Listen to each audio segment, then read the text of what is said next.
నమస్తే, welcome to our channel. ఆంధ్రప్రదేశ్లో జరిగిన సార్వత్రిక ఎన్నికల్లో ఓడిపోయిన వైసీపీకి ఆ తరువాత నుంచి కోలుకోలేని దెబ్బలు తగులుతున్నాయి.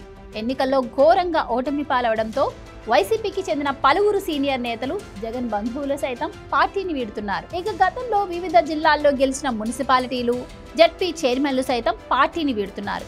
ఈ నేపథ్యంలోనే ఇప్పుడు వైసీపీ అధినేత వైఎస్ జగన్మోహన్ రెడ్డి మేనమామ, మాజీ ఎమ్మెల్యే రవీంద్రనాథ్ రెడ్డికి సొంత నియోజకవర్గానికి చెందిన నేతలు హ్యాండ్ ఇచ్చారు. కమలాపురం మున్సిపల్ చైర్మన్ తో పాటు ఇతర కౌన్సిలర్లు వైసీపీని వీడి టీడీపీలో చేరి ఇటు రవీంద్రనాథ్ రెడ్డికి అటు పార్టీ అధినేత జగన్ కు షాక్ ఇచ్చారు. వైఎస్ఆర్ కడప జిల్లాలోని కమలాపురం పురపాలక సంఘం రాజకీయాలు అనూహ్యంగా మారిపోయాయి.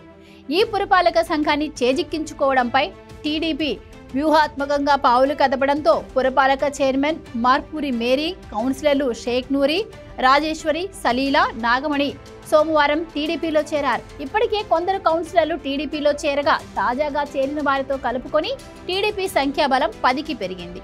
ఇప్పుడు కమలాపురం మున్సిపాలిటీలో వైసీపీ సంఖ్యాబలం 8కి తగ్గింది. దీంతో కమలాపురం పురపాలక పీఠం దాదాపు అధికార పార్టీ వశమైనట్టుగా భావించవచ్చు. త్వరలో జరిగే మున్సిపల్ సర్వసభ్య సమావేశంలో చైర్మన్ను ఎన్నుకునే అవకాశాలు ఉన్నాయి.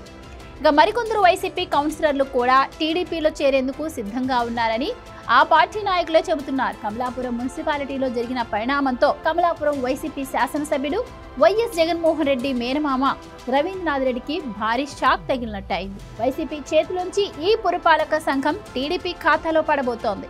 రాష్ట్ర ముఖ్యమంత్రి నారా చంద్రబాబు నాయుడు చేపడుతున్న సంక్షేమ అభివృద్ధి కార్యక్రమాలు నచ్చాయని, అందుకే పార్టీ మారుతున్నట్టు పురపాలక సంఘం చైర్మన్ మర్పూరి మేరీతో పాటు కౌన్సిలర్లు చెప్పారు. టీడీపీ రాష్ట్ర ఉపాధ్యక్షుడు పుత్తా నరసింహారెడ్డి, ఎమ్మెల్యే కృష్ణ చైతన్యరెడ్డి నాయకత్వంపై నమ్మకం ఉండడంతో పార్టీ మారామని పేర్కొన్నారు.